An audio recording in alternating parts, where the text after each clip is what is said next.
Welcome to the Cyber Notes Cast. I'm Sophia, the artificial intelligence of Sen Hasekura.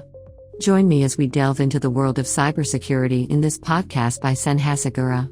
In each episode, we bring you audio versions of our reports that were originally published as text.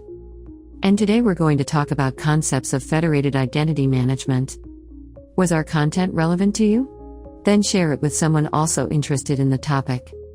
Federated identity management enables authorized users to access multiple platforms using a single set of credentials.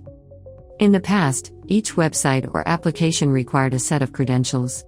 This meant every time you wanted to access a service, you had to create a username and password, which were stored on that platform. Thus, when accessing the website again, it was necessary to re-enter the credentials because the users did not remain connected, even if the websites were managed by the same organization. Also, when companies wanted to transfer user credentials from one domain to another, they had to use a new authentication system. As the internet became more complex, developers realized this authentication system was not scalable and federated identity management would be the best solution in this regard. In this Cyber Notes cast, we discuss federated identity management and its different concepts. To facilitate your reading, we divided the text into the following topics. 1. What is a federated identity system? 2. What is the difference between SSO and federated identity? 3. What is SAML federated identity? 4. What are the two components of a federated identity system? 5. Advantages of federated identity. 6. Sen Hasekura and Auth-ID integration. 7. About Sen Hasekura. 8. Conclusion. Enjoy this Cyber Notes cast episode. 1. What is a federated identity system?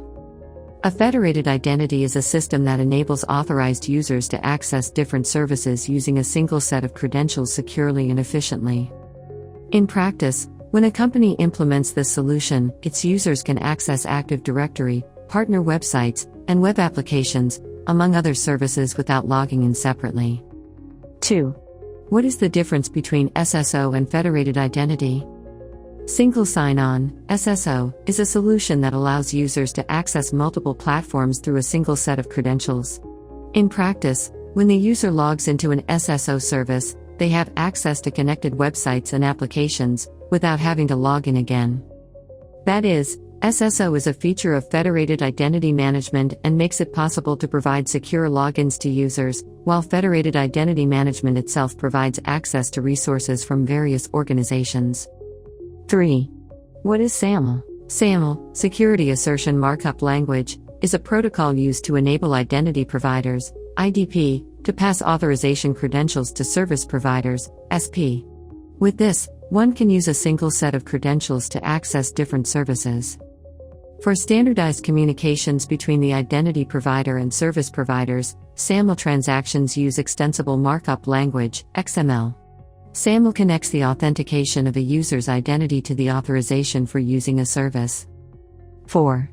What are the two components of a federated identity system? The federated identity covers two concepts: identity provider, IDP, and service provider, SP.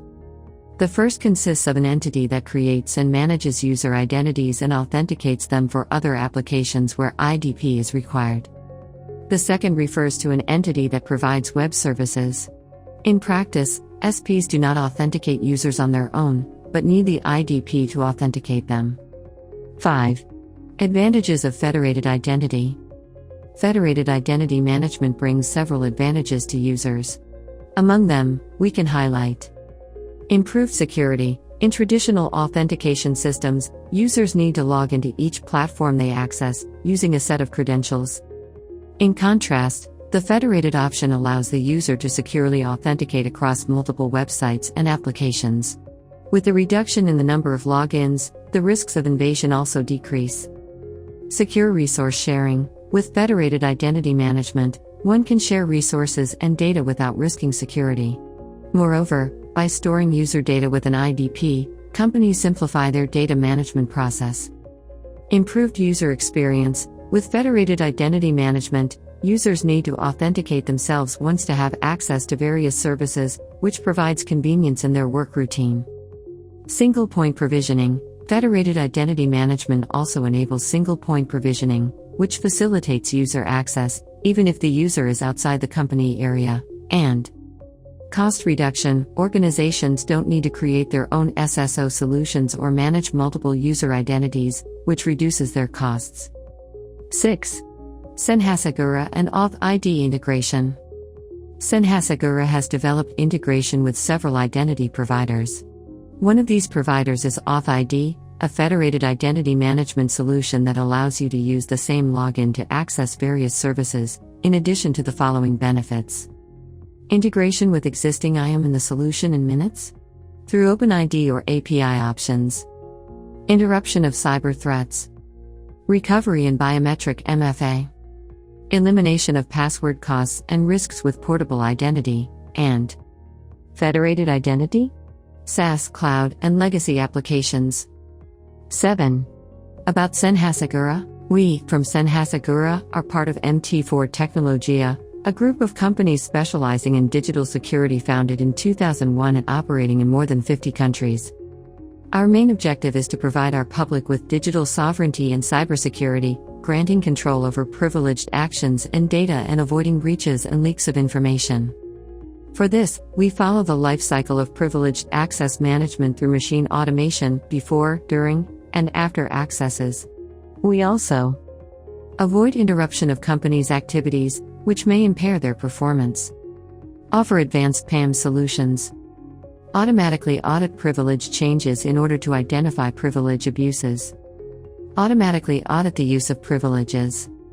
Reduce cyber threats.